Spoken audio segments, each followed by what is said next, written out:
सबसे पहले का को हल करना है, उसके बाद गुना को, उसके बाद भाग को, भाग के बाद किसको हल करना है, ऋण को, ऋण के बाद धन को। ये वन फ्रेंड्स देखिए अनुभाग 2 में गणित पूछा जाता है नवोदय विद्यालय प्रवेश परीक्षा कक्षा 6वीं में। तो हमने पिछली वीडियो में कुछ गणित देखे थे, इसमें हम देखते हैं अगला आगे के सवाल। तो जैसे यहाँ पर हमारे पास लिखा है एक विद्यालय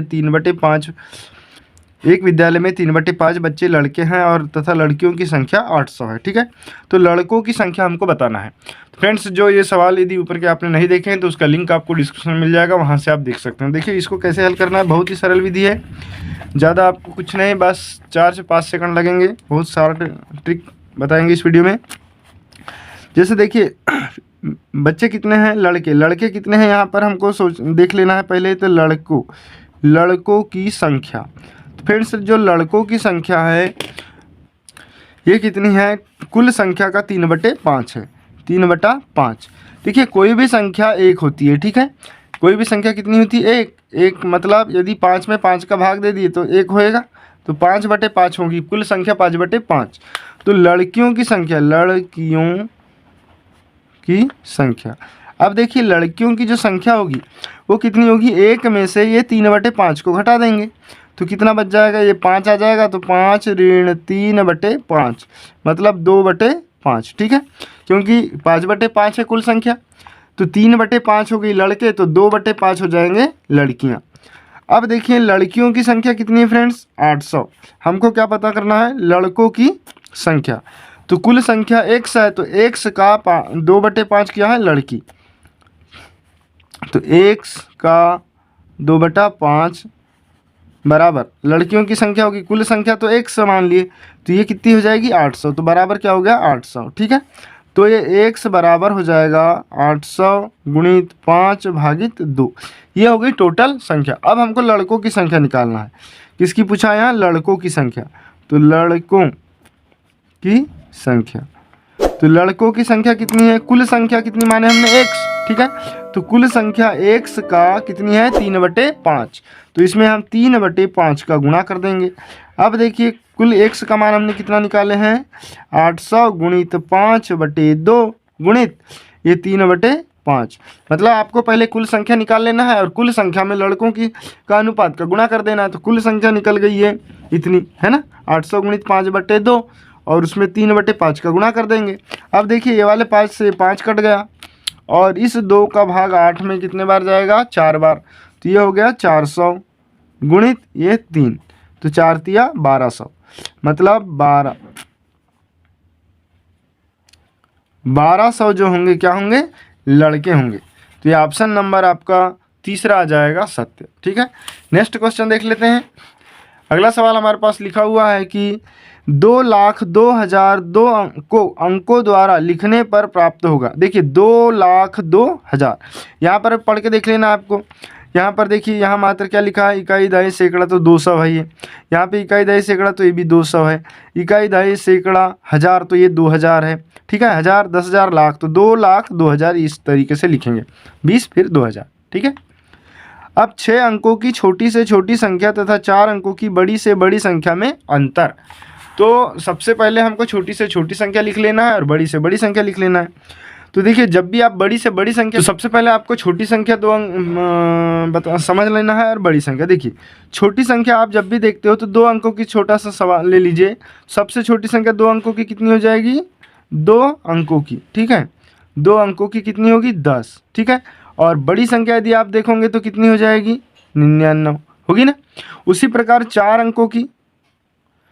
अंकों की छोटी संख्या कितनी हो जाएगी, मतलब 0 वाली, तो 2 3 4 मतलब 1000 होगी। और बड़ी संख्या कितनी हो जाएगी, 9999, ये 4 अंक का हुआ है 6 अंकों की छोटी संख्या। तो 6 अंकों की छोटी संख्या कितनी हो जाएगी, 6 अंकों की छोटी संख्या, छोटी से छोटी संख्या, तो छोटी संख्या में क्या आता है, 0, तो ये 6, 1 2 3 4 5 6। और बड़ी संख्या, अब बड़ी संख्या में अंतर, 4 अंकों की बड़ी संख्या, 4 अंकों की बड़ी संख्या, तो बड़ी संख्या में क्या आता है, 9 ही 9, तो 1 2 3 4, इनको दोनों को क्या करना है, अंतर में घटा देना है। घटा देना है तो 10 में से 9 गया तो कितना बचेगा, 1। फिर यहाँ 9 में से 9 गया तो 0, फिर 9 में से 9 गया 0, 9 में से 9 गया 0, यहाँ बचा 9 तो यहाँ आ जाएगा 9। ठीक है, ये तो एक इधर उधार ले जा लिए थे हमने। तो कितना उत्तर हुआ, इकाई दहाई सैकड़ा हज़ार 9000, इकाई दहाई सैकड़ा हज़ार 10,000, मतलब 90,001। या यहाँ पर देख ली 9 के बाद 3 0 और 1, तो 9 के बाद 3 0 और 1 कहाँ पर है, 9 के बाद 3 0 और 1, ये है ऑप्शन नंबर सी। तो ऑप्शन नंबर सी आपका राइट हो जाएगा। इसके बाद देख लीजिए अगला सवाल, यहाँ पर ये आंकिक रूप दिए हैं, को सरल करने पर प्राप्त होता है। इनको सरल करना है तो आपको क्या करना है, सबसे पहले छोटा कोष्ठक हल करना है। देखिए सबसे पहले आपको छोटा कोष्ठक हल करना है। तो यहाँ पर हमारे पास क्या लिखा हुआ है, 3, तो ये दिया हुआ है पूरी संख्या हमारे पास। सबसे पहले का को हल करना है, उसके बाद गुना को, उसके बाद भाग को, भाग के बाद किसको हल करना है, ऋण को, ऋण के बाद धन को। ये वाला क्रम आपको याद रखना है। ठीक है, तो यहाँ पर सबसे पहले का तो शब्द है नहीं, तो गुना को हल करेंगे सबसे पहले। तो देखिए 3 गुणित ये 13 धन 6 7 42, ठीक है, फिर भागित 11 33 ऋण, फिर ये कोष्टक में 4 4 दूनी 8 12 ऋण 8। तो अब सबसे पहले गुना को हल करेंगे, उसके बाद यदि कोष्टक है तो कोष्टक को हल करना है, उसके बाद गुना, तो कोष्टक के अंदर जो गुना है उनको पहले हल कर दिए हमने। और कुछ बचा क्या, नहीं बचा। तो यहाँ पर देखिए 3, ये कोष्टक है तो गुना हो जाएगा, और 13 और 42 को जोड़ देंगे तो ये हो गया 5, और ये 5 55, फिर ये हो गया भागित, ठीक है, फिर ये 33 ऋण, 12 में से 8 घटा देंगे तो बचेगा 4। तो देख लीजिए ऋण को सबसे लास्ट में करना है, सबसे पहले गुणा को करना है।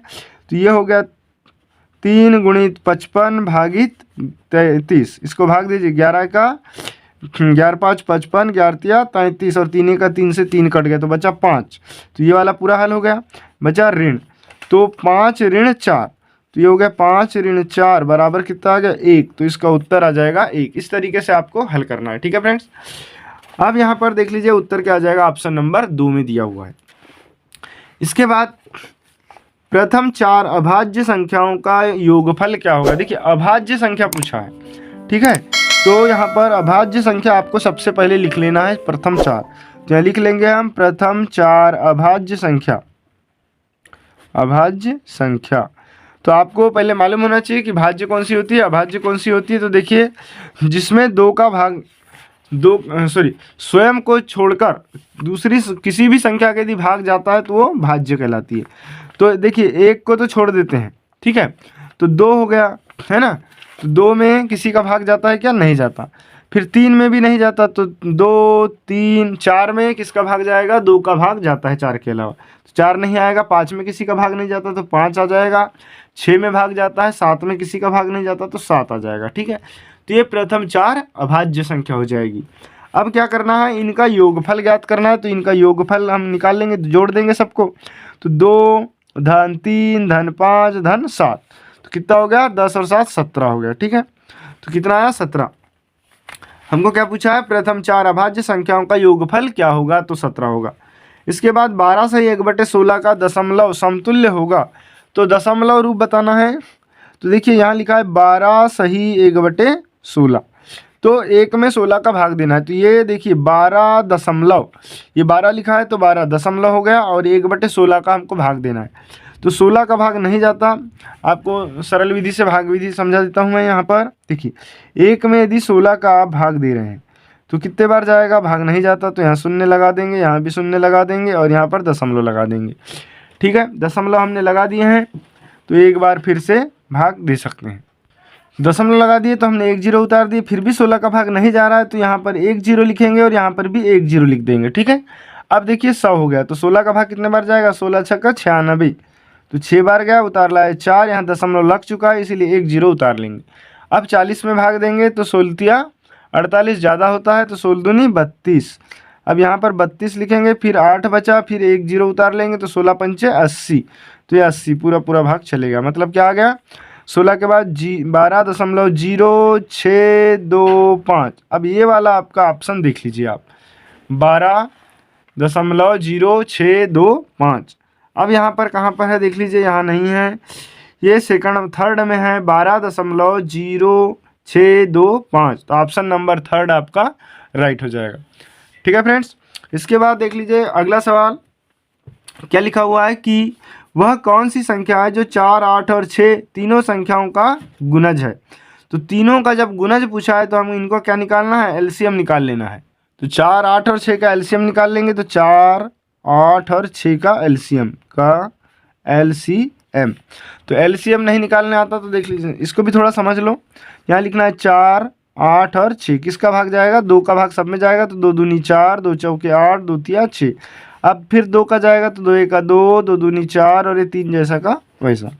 ठीक है, तो एलसीएम में क्या हो जाएगा, इनका सबका गुणा कर देंगे इनका सबका। ठीक है, तो ये होगा 2 गुणित 2 गुणित फिर ये 1 गुणित 2 गुणित 3।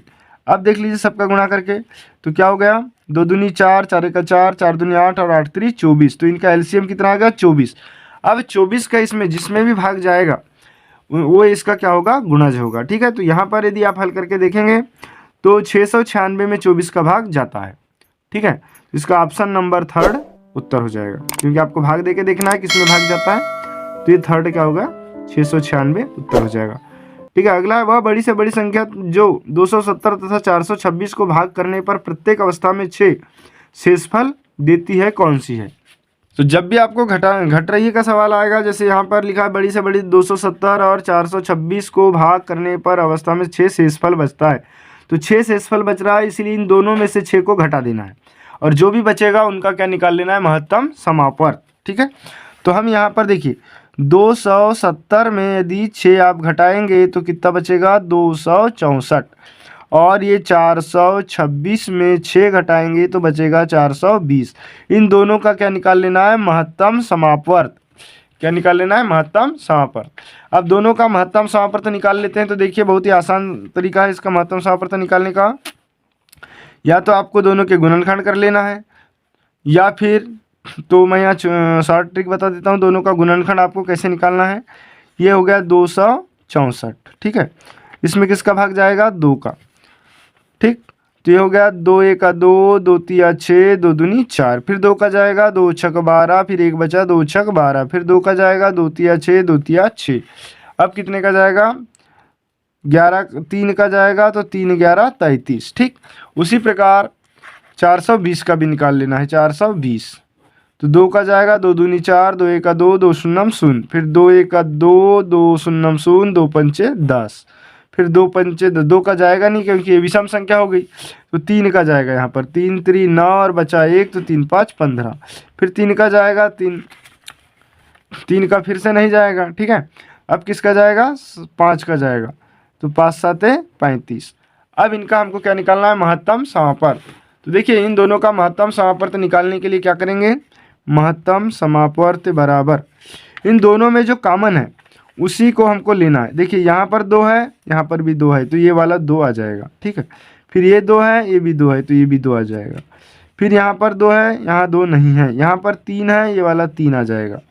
ठीक है, फिर ये 11 यहाँ है तो यहाँ नहीं है, यहाँ 5 है तो यहाँ 5 नहीं है, यहाँ 7 है तो यहाँ 7 नहीं है, बस इतना ही महत्तम समापवर्त हो जाएगा। तो इसका 2 दूनी 4, 4 तिया 12, तो 12 क्या हो गया, महत्तम समापवर्त। तो इसका जो उत्तर हो जाएगा कि वह बड़ी से बड़ी संख्या जो 270 तथा 426 को भाग करने पर प्रत्येक अवस्था में 6 शेषफल देती है, कौन सी हो जाएगी, 12। ठीक है, तो इस तरीके से फ्रेंड्स ये सवाल आपको हल करना है। यदि वीडियो अच्छा लगा हो तो प्लीज़ इसे लाइक कर ले, चैनल को सब्सक्राइब करें और बेल आइकन घंटी को जरूर प्रेस कर दें।